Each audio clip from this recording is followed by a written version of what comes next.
On a tous été surpris par l'avalanche d'hier qui a immobilisé un véhicule à Mont-Saint-Pierre. Mais sachez que ça arrive peut-être plus souvent qu'on le pense. Selon le ministère des Transports, il est survenu 600 avalanches de neige sur la route 132 et sur la 198 entre 2003 et 2020.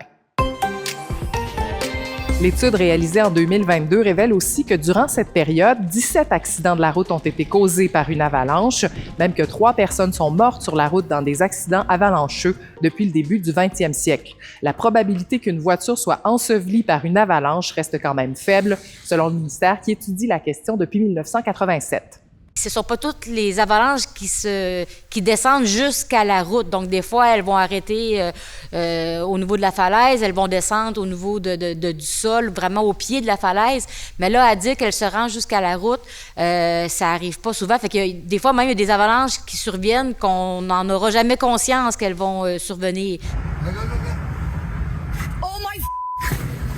Hier, 3 alpinistes et 2 voyageurs ont été surpris par une avalanche dans le secteur de Mont-Saint-Pierre. Le déplacement des grimpeurs aurait été à l'origine de l'accident, d'après le ministère des Transports. L'abondante neige tombée au cours des derniers jours sur les flancs de montagne a rendu le secteur propice au déclenchement d'avalanches sur la route comme en montagne.